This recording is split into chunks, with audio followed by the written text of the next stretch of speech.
Good evening, everyone. Welcome to our town hall. We will begin at the top of the hour, and this will be recorded. So sit tight with us. We'll get started in just a couple minutes as people are trickling on in. Thank you so much.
All right, everyone. It is 7 o'clock, so why don't we go ahead and get started?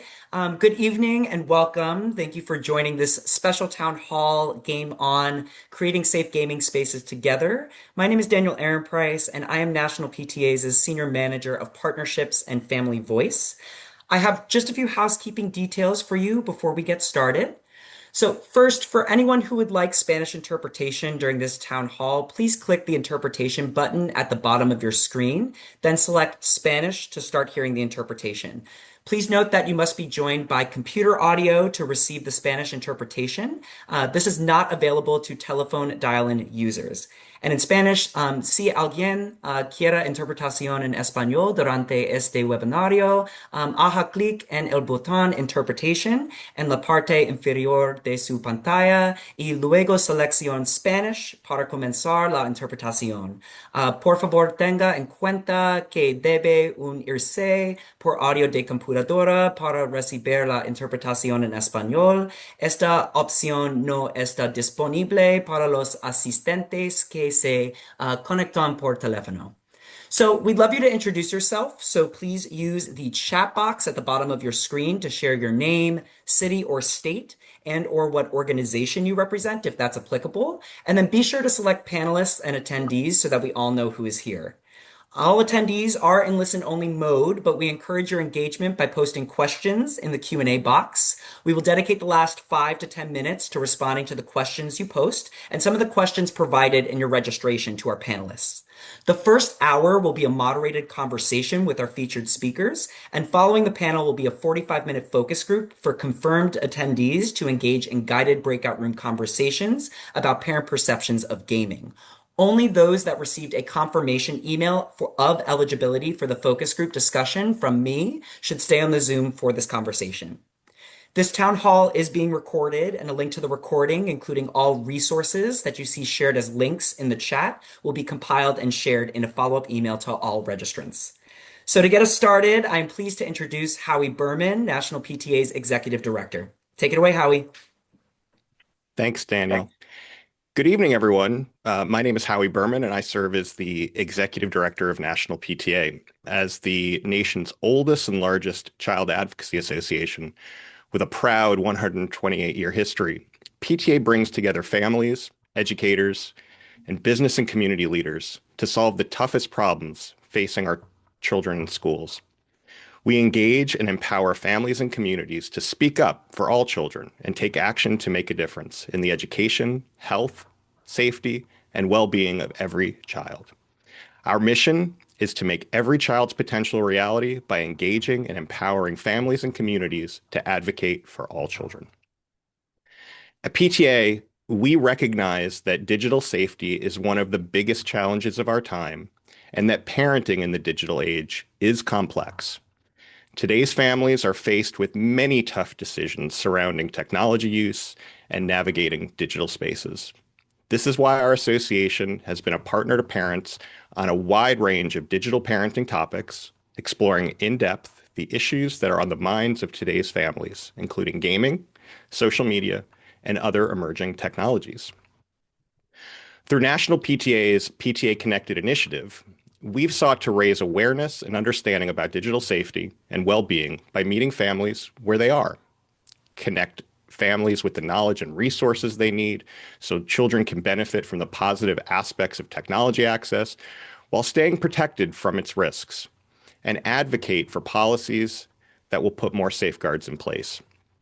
The programs that are part of the initiative encourage a positive, proactive, practical approach to technology, open conversations between parents and youth about responsible technology use, help families establish effective rules for devices and social media specific to their individual households, and provide opportunities for families' voices and perspectives to be heard. Now, a key element of our PTA Connected initiative also is to connect PTA leaders and families from across the country with tech companies so they can directly speak to their lived experiences, ask questions, and share feedback, and ultimately help move the needle on these issues for everyone, which is why we are so excited and pleased to host this town hall session. I believe this is critical work, not only as the executive director of National PTA, but as the proud parent of a 15 and 13-year-old. In fact, my 13-year-old is very involved in the gaming space. And as a dad, obviously, I want my kids to feel empowered, to explore, learn, and grow. And I also want them to be able to navigate the space safely. As a parent, I don't have all the answers, and that's okay. That's where PTA, National PTA, comes in as a resource and a convener of critically important conversations around technology. Now, gaming and entertainment platforms and apps have gained increasing popularity in recent years, alongside social media, but families may not know or understand how they work or why certain platforms may captivate the interest of their children.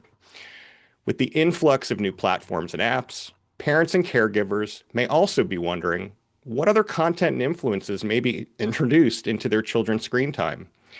With these ideas in mind, National PTA conceived this town hall to bring PTA leaders, educators, parents, and caregivers together to hear from some of the experts in the field of gaming, as well as mental health and well-being.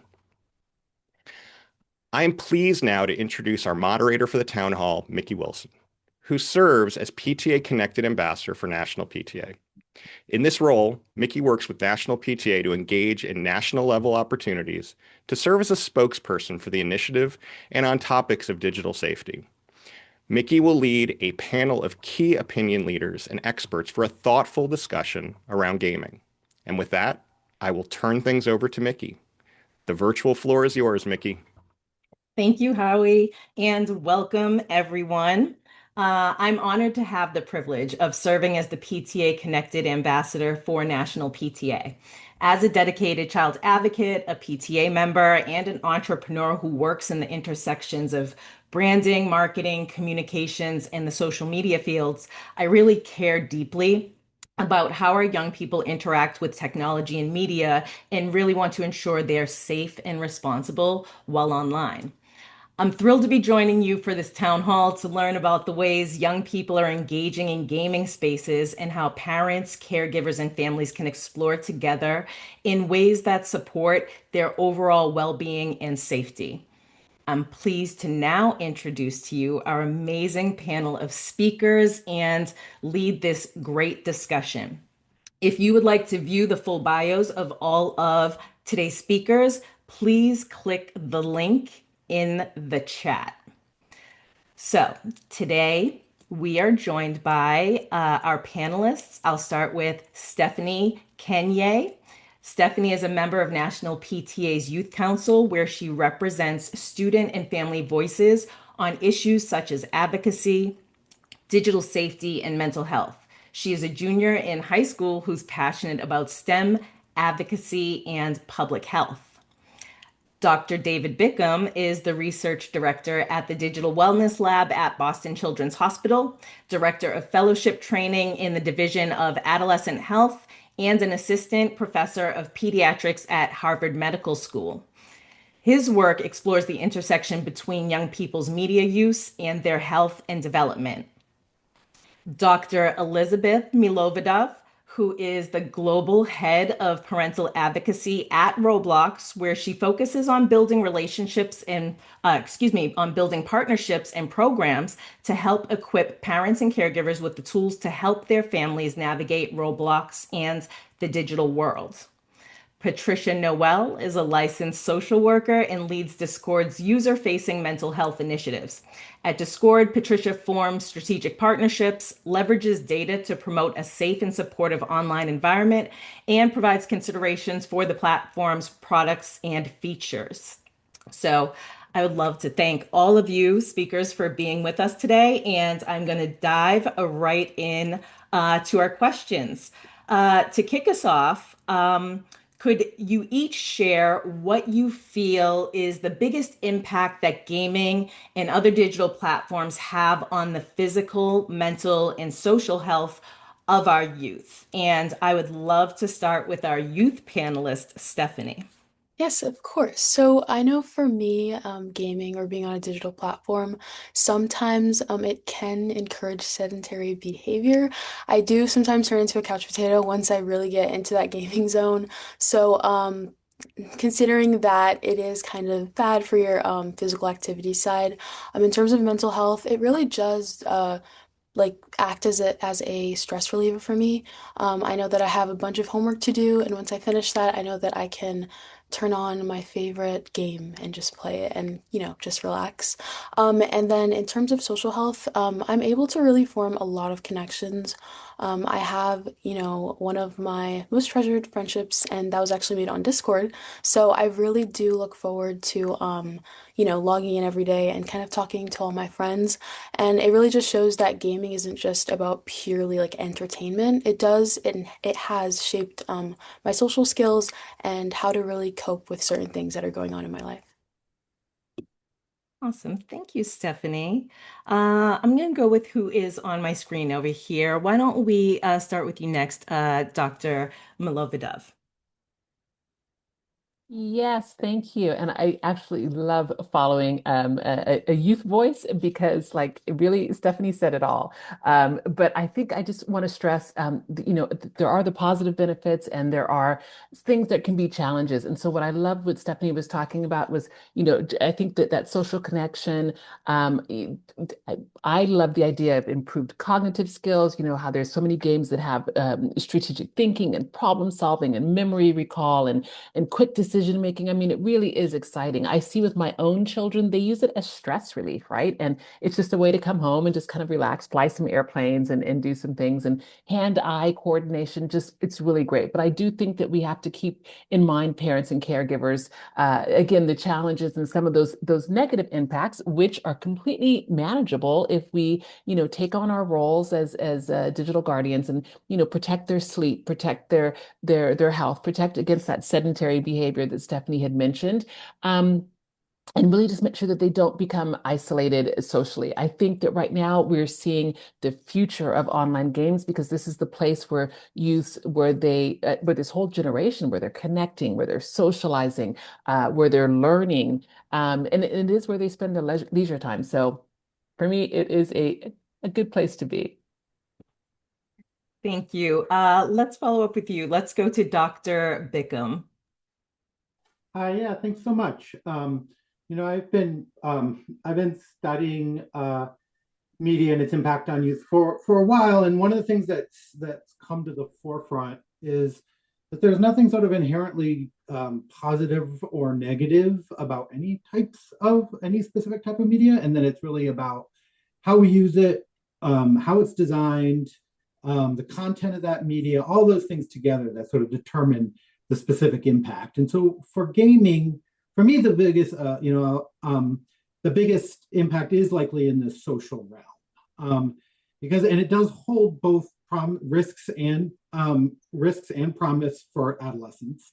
And in our most recent study on gaming, we did a study on social gaming, and what we found was that boys, and especially younger or especially lonely boys, said that they not only played with other people they didn't know online, but 42% of them had extended one-on-one conversations with people they didn't know in two-player online games.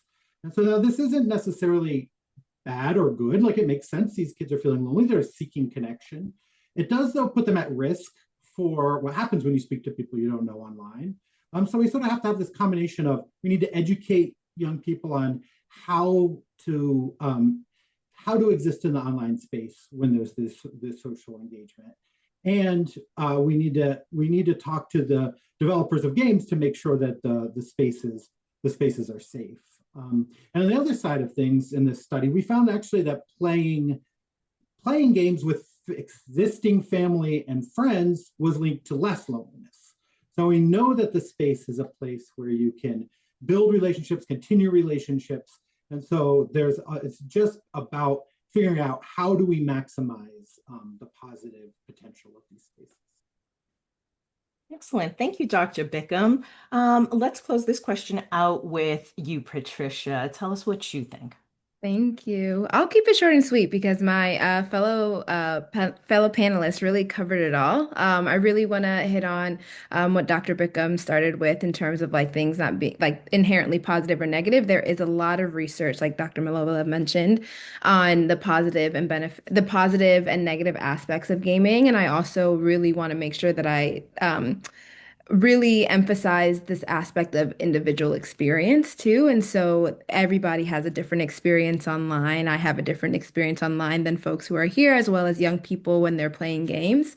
And then I just want to, again, like, I'll bold, underline this idea of social connection and building community. I mean, one of the biggest impacts is that it has changed the way in which community building, connection happens.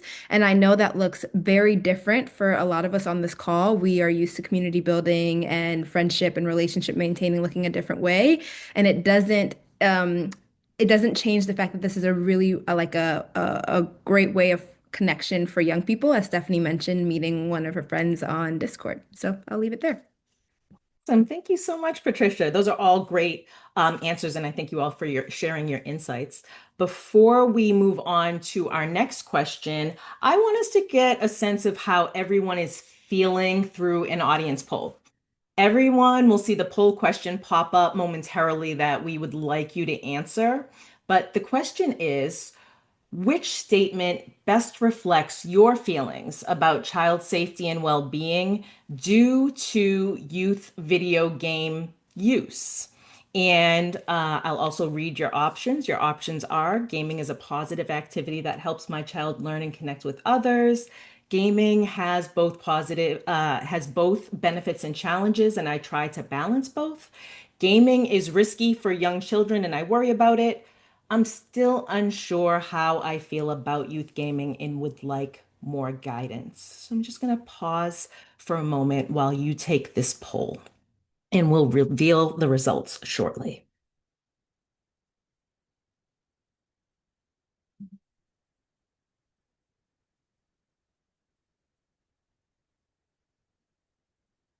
Excellent. I'm looking over here on my screen, and it looks like overwhelmingly 62% of you feel like gaming has both benefits and challenges, and you're trying to balance both. And just to honor, the other answers, it seems that we're spread across the spectrum here. 31% are concerned that gaming is risky for young children and you worry about it. And also on the other sides, right? Some of you see it as positive, and some of you are still unsure. So that's why we are here this evening. And thank you for all of those responses. So moving into our next question here, Stephanie, I would love to start with you again to center your perspective as a young person in today's conversation. In your own experiences with gaming, can you think of a time when participating in a gaming platform helped you feel connected, supported, or inspired? What do you wish adults maybe understood better about how young people experience gaming? And how can adults better support young people in navigating these spaces collaboratively? Yeah, so for me personally, I think that a time where I really leaned on gaming platforms would be during COVID, quarantine. As you guys can all imagine, there were a lot of, stressful things going on in the world, and I found that gaming platforms like Discord and Roblox let me release all of that stress. So actually, I was moving schools. I was entering middle school, and unfortunately, that meant that I had to stare at a screen for about 6 hours, and all of my other peers were confined in a 4x4 box, so I couldn't really have any form of connections with them or interactions. And so that's where I really turned to like platforms like Discord, which allow you to interact with people your age. And I really just found a place or like a community for me. I didn't really have that anywhere else because we were, in our houses, all remaining 6 feet apart. So I really do think that these gaming platforms like Discord and Roblox let me feel connected with people my age and kind of still forming those collaborative skills that you need in the future. And I think one thing I would like adults to understand better would probably be that these gaming platforms aren't just mindless enterprises or that they're not just a form of isolation. For people my age, for young people, they kind of serve as, again, a place to find your own community and a place to really build connection with people who can relate with you. I know for me, during quarantine and even now, I tend to turn towards online platforms to share how I feel because I know that there must be at least one person who's feeling the same exact way as me. And I know for some people, they feel like that's the only safe space for them. They feel as if they don't have that safe space at school or maybe even at home. So I feel like that's why it's really important for adults to understand the why behind gaming platforms rather than just limiting it with screen time and saying, okay, no. They have to understand that, okay, what can I do to support, younger people in school? What can I implement at home to really help them feel comfortable not only on gaming platforms, but also, in real life and forming those connections with teachers and young adults and adults. And so, another thing I want to kind of talk about, you mentioned navigating these spaces collaboratively. When I was using Roblox a lot, and when I was 10 or about 11, my mom did recognize that, and she did have a sit down heart to heart with me, which I think was really effective. So she did show me all of her concerns. She showed me some stories about, strangers being online, and also some violent games that maybe you don't want to interact with online. And so, with that, she actually refrained from coming to any assumptions. She came to me with her concerns, and of course, I was 12 and I was a bit naive and annoyed, but I was able to, offer her my perspective in regards to her. Like concerns about strangers, I was able to tell her that, okay, mom, I know you're concerned, but Roblox has a thing such as private servers. I only play with my friends, I don't talk to any strangers. Yeah, I'm exposed to it, but she did, appreciate the fact that I did join private servers with my friends rather than being exposed with everybody else. And also, in terms of violent games, I was able to show her the games I was playing, and she was able to reiterate, okay, yeah, these are the games that you should be playing. You shouldn't be playing those other games. And so I think with that, a heart to heart's really important for adults and young people because, you don't, adults get to like see the perspective of young people and not just, again, shut that down. No more games, screen time, they're able to kind of reach a compromise or find common ground and really understand both sides and concerns that, each of them may have. I love that we get to center your voice, Stephanie, so that we can see where we're at in this point in time. And what I love that you touch upon is that it starts with a conversation. I think that's what we see in our experiences across the online. So thank you for pointing that out, a heart-to-heart conversation. And again, thank you for sharing your experiences here. Dr. Bickham, I'm going to move on to you. We know that many young people turn to online games for entertainment as well as for social connection and belonging, particularly in the case of teens. Much of your research at the Boston Children's Digital Wellness Lab focuses on these connections. We also know that that each gaming platform and community can look different with content designed for diverse audiences. Can you speak about the idea of age-appropriate design and why engaging digital content that aligns with developmental stages is so important for youth well-being? Yeah, fantastic. It's a wonderful question because it's absolutely essential to recognize that different developmental stages as kids age have specific strengths and specific needs and vulnerabilities. And we know from research and other forms of media that if you have well-crafted content that's aligned with these stage-specific characteristics, you can have a really positive impact. And video games bring something really unique to the table, which is they teach better than just about anything else in the world. Like, they are absolutely wonderful teachers. And if you play video games, I tend to go back to the example of Guitar Hero, even though it's an older game. But if you ever play Guitar Hero, you pick up the guitar and you have no idea what's going on. You turn it on, you're like, okay, how do I do this? And within 5 minutes, you're getting through a song, and within an hour, you're playing, you're developing your skills. It's breaking down your skills. It's then challenging you with new skills. It's this constant improvement and challenge, improvement and challenge. And after about an hour, you're really good at Guitar Hero. And like you've learned something that you really had no idea how to do. And well-designed games can really do that. So, but it is key to think about when do these, what aspects of game design, how can they align to these developmental challenges? So I'm going to walk through some of the sort of stages of development where I see some of the sort of critical things to think about, and these might be things about if you're choosing a game for a young person, or if you're looking, if you're trying to think about what is the best type of game, what should I be looking for, what might I be worried about? So we know that around 2 to 5, this age range is, kids are really great at learning from screens at about, when we get to about 2 to 5. Sesame Street and educational TV has just demonstrated this all the way. In terms of games, they learn the best when the content of the educational message is aligned with the gameplay.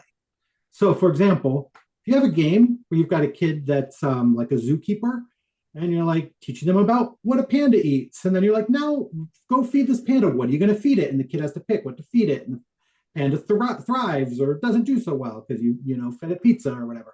They're going to learn about what pandas eat really well. If you have a game where they're playing a race car, and every lap they stop, and then the screen shows them a fact about a panda, and then they go and they try to race again, they do really well, they get another fact about a panda. They're going to walk away from that game saying, wow, racing cars is really fun, and they're not going to remember anything about pandas. And so this alignment between content and gameplay is really critical for kids that age. So when you're picking, especially apps, think about that because it maximizes the needs of a kid that young. As kids age and they get to be about, they get to be like in the 6 to 9 age range, they're kind of graduating to bigger games, and they're susceptible to manipulation of their attention more so than other kids. So what that means is they're also just learning about people's point of view and about things that are designed to lie to them or trick them.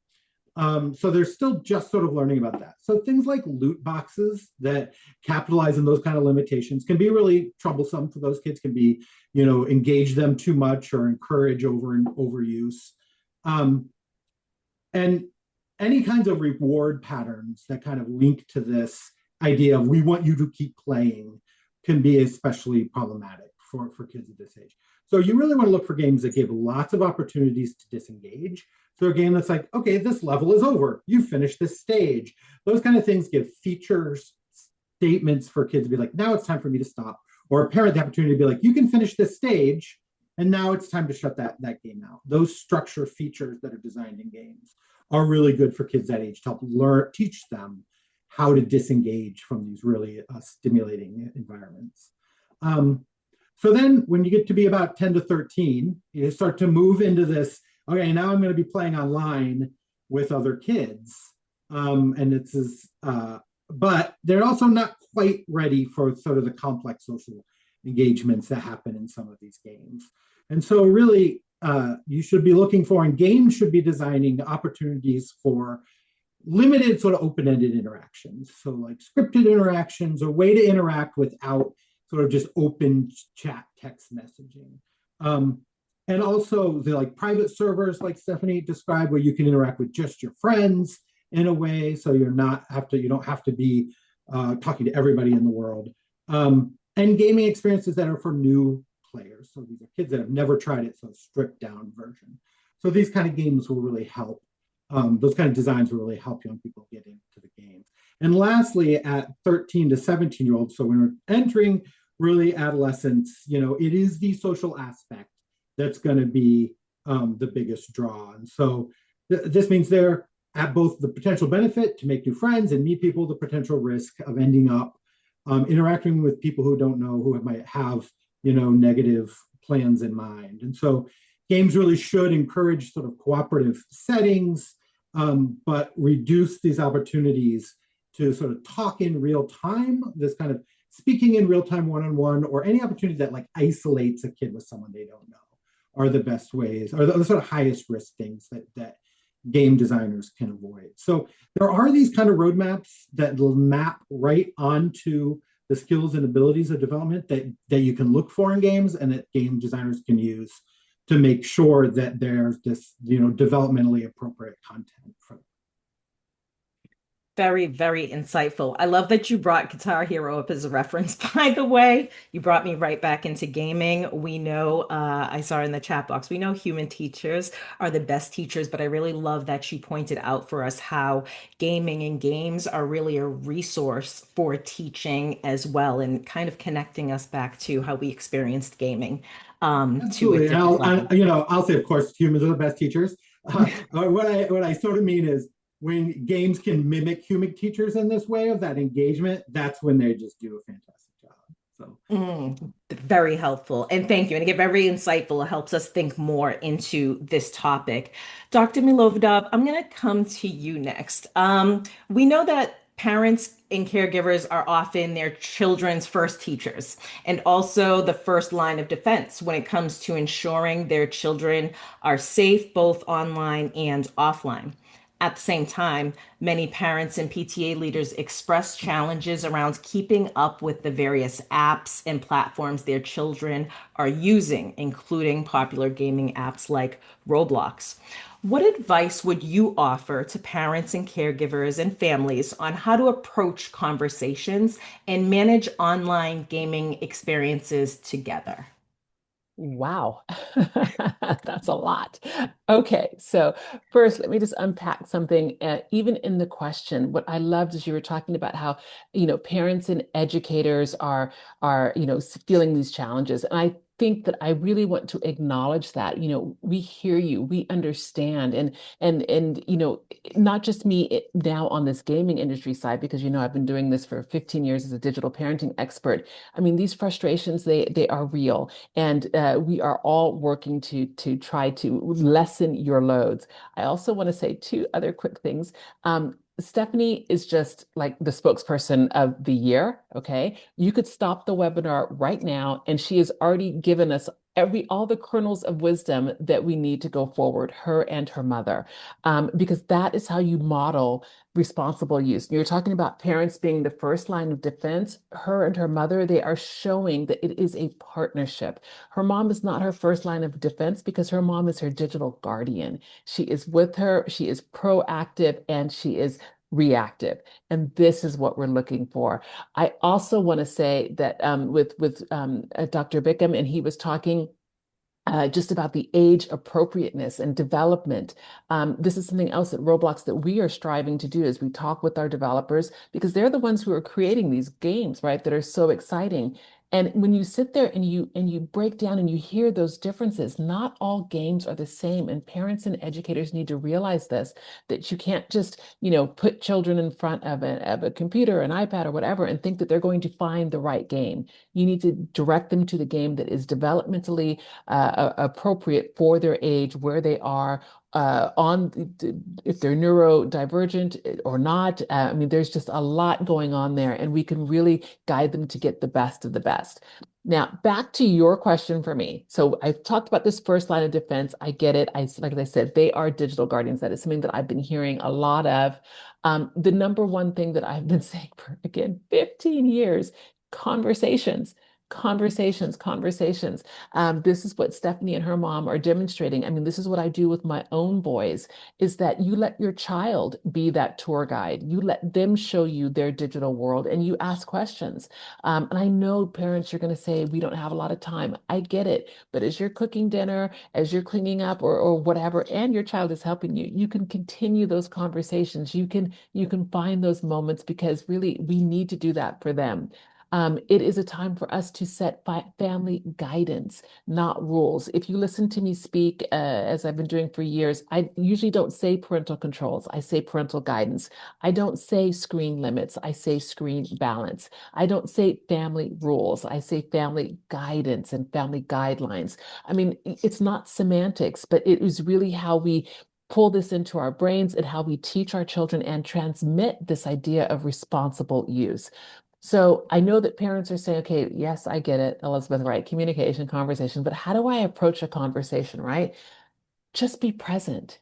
Just be present. You're just there, you're listening. It's always a teachable moment. You're asking open questions, you're listening to them.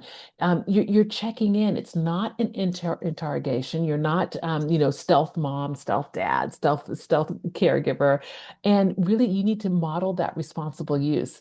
Something that I'd heard years and years ago was, and I hope that all the parents and educators who are hearing me now, they're going to go back and have conversations with their children. Yes, please do.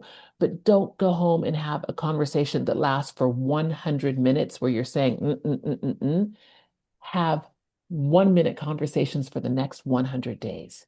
Please do that, and you yourself will see and feel the difference.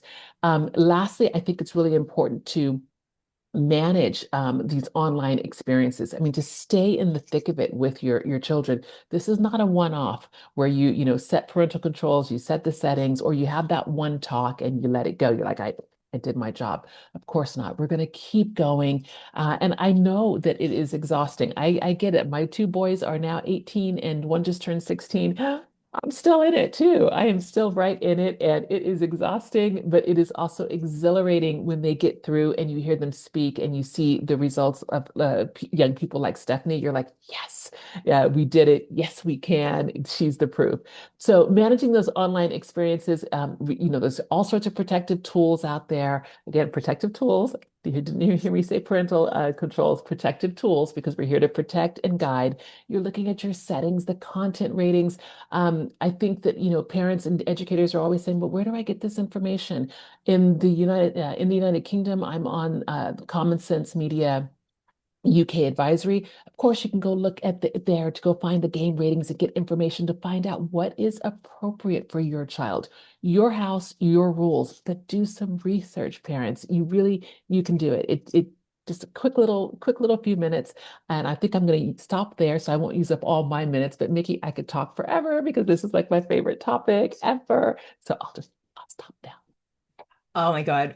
No, I love this. I love that you shared your lived experience, your personal experiences, right? I love the positive reframes that you gave us on some of this terminology that we're becoming more and more familiar with.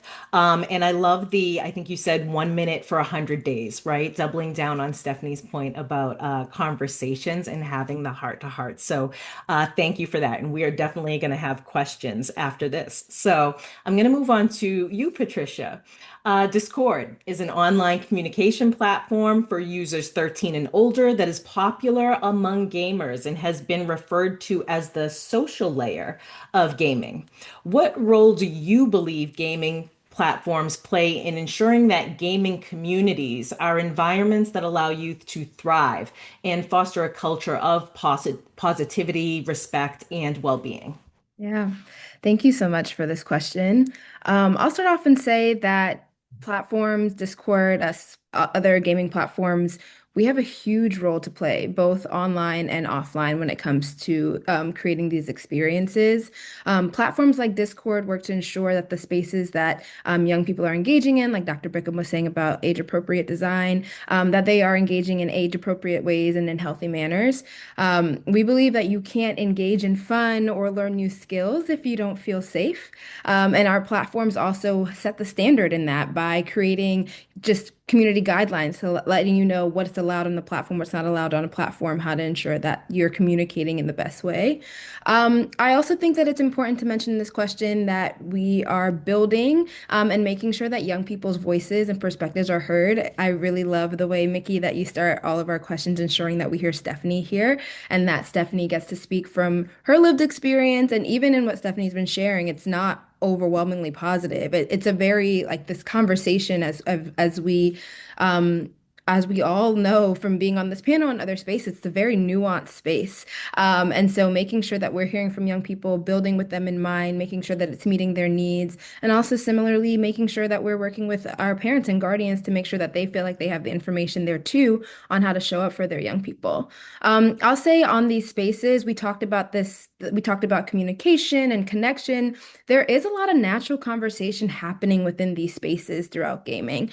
During a gaming session, yes, you might have like your trash talk if that's something that's in part of the game, but you also have conversations about catching up. How was your day? Maybe somebody is sharing something that happened. There's this idea that entering the flow state of the game, building that sense of community, and doing it with somebody that you know, it could be someone from school, someone that you know from elsewhere. It's creating that safe space to have some of these conversations.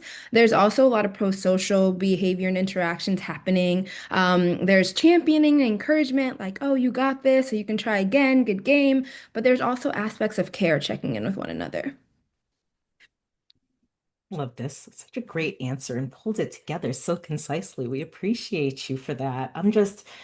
I'm learning a lot more than I anticipated learning from listening to all of you. And I agree with everybody. I think we've all said it so far. Having Stephanie's voice really center us in this conversation has been so beneficial. And I just want to take this moment to thank each of you for your very thoughtful answers, right? It takes some coordination to answer these questions so succinctly. So, with that said, I would like to wrap up today's conversation by asking each one of you to share one opportunity you see for the future of gaming that could have the most significant impact on users, particularly children and teens. And I would love if you could also please highlight one good resource to help our audience support their families to thrive in the digital era. You each have about 2 minutes for this one. And of course, we are going to start with you, Stephanie. Yeah, so I think for the future of gaming, one thing is that if these companies kind of focus on designing gaming platforms that kind of encourage social connection and well-being, that it could really benefit teenagers and young people. This can be in ways that games should focus on trying to allow users to improve their skills on creativity or even like deductive skills or analysis skills, critical thinking, because this way, gaming isn't just seen as a form of like entertainment. It's also something that kids can, use to kind of grow their skills and even apply later on in life when they, pursue a career in whatever they want to do. So, gaming, platforms don't only just have to be a form of entertainment. If they're designed in a specific manner, and I know a lot of games already are, they can help with useful skills that adults think that gaming platforms don't provide. And I know a resource that I actually have is internetmatters.org, and they do talk about how to navigate these gaming spaces. Kind of that heart-to-heart conversation that I mentioned. They do have like a guide on what parents should know, what kids should know, if parents are feeling that gaming spaces aren't right for them, as somebody mentioned in the chat, there are some good conversations that you could have with your child on that. Awesome. Thank you so much, Stephanie. Dr. Milovidov, let's go to you. Oh, right after Stephanie, once again, gotta follow this. Okay. So she already did a mic drop on Internet Matters as a resource. Thank you, Stephanie, because I do write for them. You didn't know that. But let's go back to the question about the single opportunity. And I'm gonna have to say something with AI because I just want to really demystify and reduce some of the fear that people have about technology. And I think that we can use AI to do some some adaptive learning to really help gamify just mental well-being and mental health. And I'm not, this is going to go beyond just educational games and therapeutic games, but something's going to happen. I can't say if it's going to happen at Roblox, but I think that's a huge opportunity. And I think another side opportunity when we talk about that gamification aspect of just, using the future of games is to really reach parents and caregivers in a fun and entertaining way as well. And I will say that's something that I'm working on. And lastly, resources. Stephanie already got me with Internet Matters, but of course, I love Common Sense Media here in the United States. But I also want to mention the Family Gaming Database, which might not be as known. It's from the UK, and it's a wonderful resource where if your child comes to you and says they want to play Call of Duty, which is 18 plus, and your child is 9 or 12, and you say that's not for you.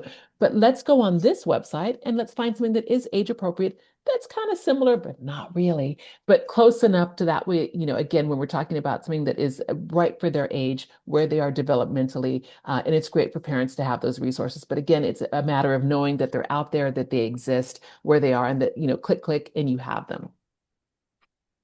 Thank you, Dr. Milovidov. I love that you and Stephanie both came in with a similar resource because my job, I feel, as moderating things a lot of time is to show the connection, right, between the generations, the adults and our youth, and we're looking at some of the same resources. So Oh no, thank you oh for no, that. Stephanie's my girl. I'm hiring her after this call. You guys have lost her PTA. She's gone. Oh, oh, we're gonna have to work on something. Thank you, Dr. Milovidov. Dr. Bickham, what about you? Yeah, I mean, I think, I really, I've been reading the comments a lot in the chat, and I recognize what I hear as a struggle for parents, and I think like, I would really like to see a future where game designers hear this struggle, they feel the encouragement from places like what we do at the Digital Wellness Lab, where we inform these kind of designs, that they hear legislative pressure to avoid the kind of design that really does try to over engage kids, try to keep kids on, manipulate their attention to stay on as long as possible. And I think that takes the effort of a lot of people, and it takes the effort. We can't, of course, put this all on parents. We've been talking a lot about what the parent responsibility is, but if we can shape the design of games to avoid those kind of techniques, and we can have an impact on millions of kids and reduce the stresses and anxiety of parents. I have a now 14-year-old who just turned 14 and a 12-year-old. They're both gamers. And we talk to them a lot about their gaming, but it shouldn't all just be on parents. So I'd like to see, and I think we can hold this out. We can have expectations about game design. We can try to shift the market through conversation and through choice of games that are really that we see as positive. We can make and we can strategize within a home to have expectation to talk about gaming with your kids, not just to sort of be like, no, this is something we have, or no, this is the time, it's time to stop, but to say like, here's why I think that this is enough for today, and let's do something else together. And somebody mentioned not all games are video games. I'm a huge board gamer, like strategy board gaming with kids is incredibly fun. Like there are other options too. So I think we've been talking about balance a lot, but I think that that this combination of what is available and how it can be designed better, and how we as parents can thoughtfully decode this environment for kids, together, I think that can lead to a better future of gaming for young people. I appreciate that. And thank you for addressing some of those comments in the chat too. And I will say this, we are having the conversation. So this is the time to ask the tough questions, right? And we have resources in our people here. And I would love to turn the floor over to Patricia. Patricia, share with us your thoughts and insights on this question. Yeah, I want to take a moment and address the comments as well as Dr. Bickham did, and just say that, I definitely see and sense the frustration. There's a lot of moving parts in the space. It's happening really quickly. It can be really hard to figure out where to start. I don't have kids, but I have nieces and nephews. And being in this space, I think about very intentionally the conversations for me to have for them. And so I just want to take the time to acknowledge the caregivers, guardians, parents on this call who are trying to figure out the best way to support their young people, not wanting to remove something that they seem to really enjoy, while also, some folks name that they see the negatives there. And so I just really want to acknowledge that. Like it's hard trying to figure out the best way to go about it. And I'm sure it's frustrating and overwhelming. And so moving on to the response to the question, what I'll say is that in my line of work with mental health work, it's a lot of meeting people where they're at. And there are a big group of folks who are playing games online who maybe aren't interested in traditional therapy or don't think that it's for them or really only know how to communicate through some of these aspects. And so I've been able to learn and continue to see games being used as a way to explore mental health themes such as grief and loss and anxiety. And I've been able to see them use as narrative storytelling to really talk about things that can be really hard or taboo in our society. And I think it just creates another avenue for language and for processing. Sometimes I liken it to books and the way that books can explore themes too, depending on the game and how folks are playing it and what the purpose is. It could really support that. I'll say that our resource that I'll actually name our family center. We recently just named, we just announced that we released some new tools and resources within our family center that is aimed at allowing guardians to have a little bit more insight into how their young person is engaging on Discord, as well as creating avenues for more conversation and touch points, as Dr. Milovidov mentioned. It allows folks to know a little bit more about their activities while also ensuring that young people feel like they have the privacy to engage in them. So it doesn't really say message content, but it'll say who might be the top 5 users and servers that they've been, or the total number of minutes and calls and chats of the week. So you can find more information on our website there, and I'll end it there.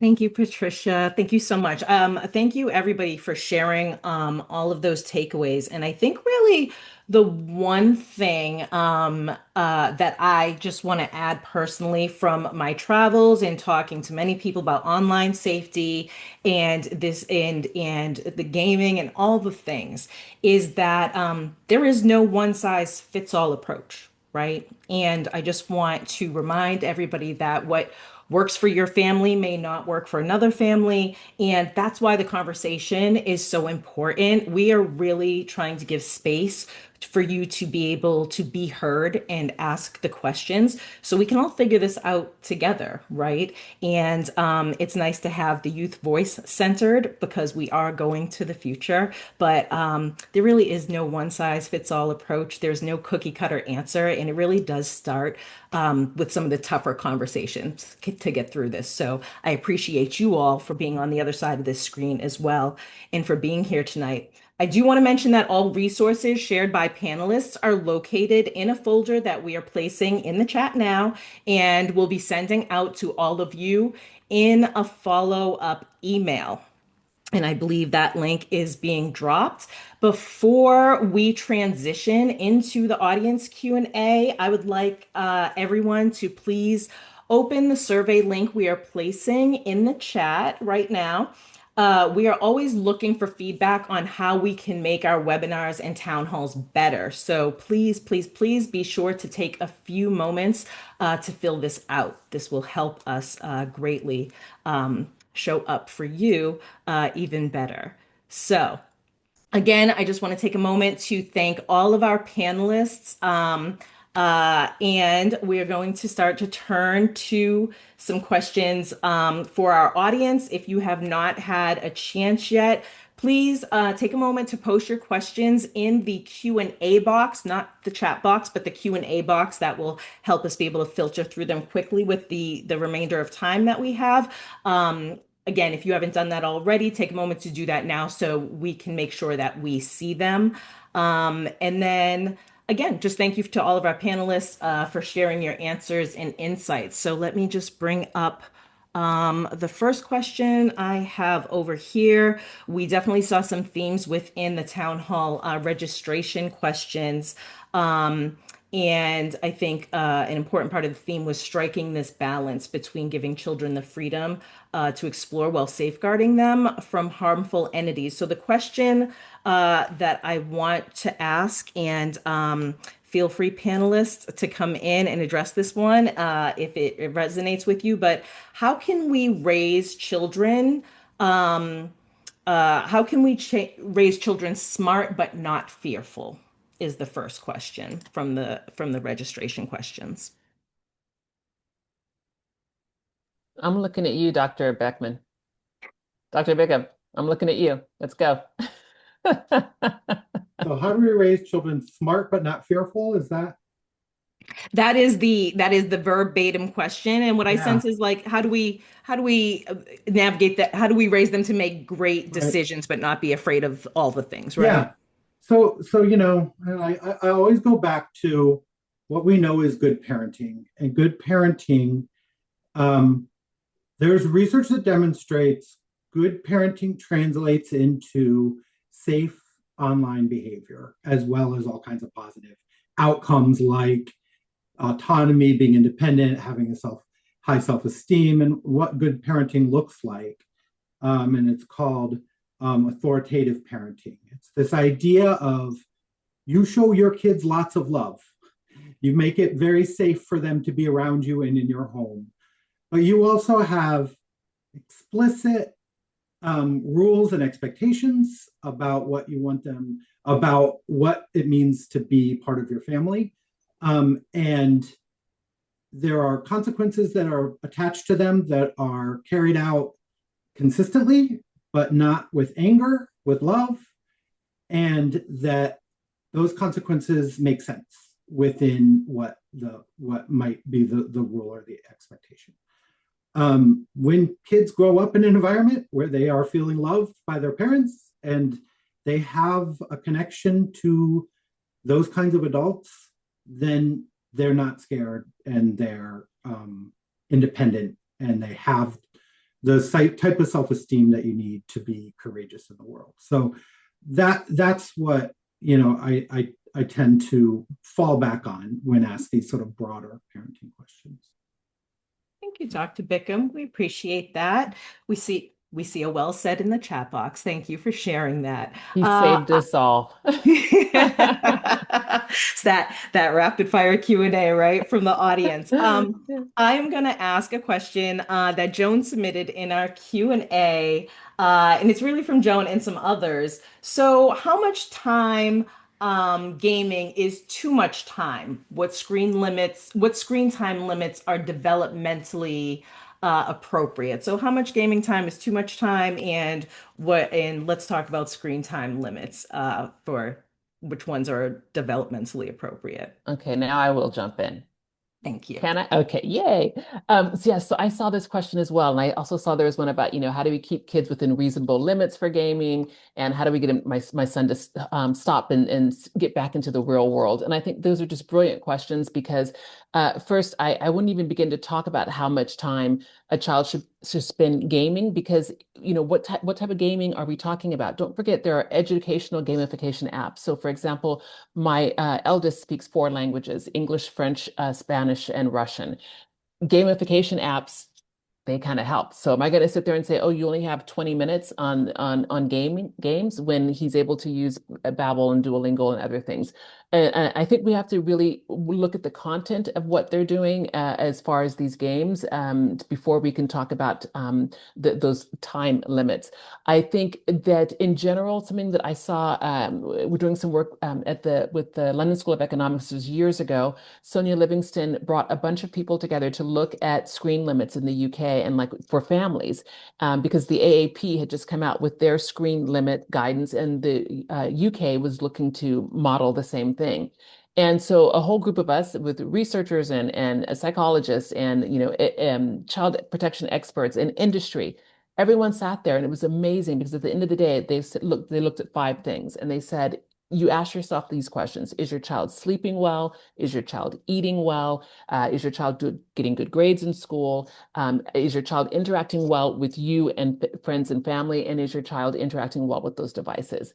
If really fundamentally you can say yes for all of those things, you really do not have a problem, so to speak, with their gaming use or their online use. Maybe it's just that you are a little bit upset because they're not coming when you call them to the table. But for then, I say, understand that dopamine hit. It's the same thing if I'm sitting up here watching the Bridgertons and you call me and say, Elizabeth, it's time for the panel.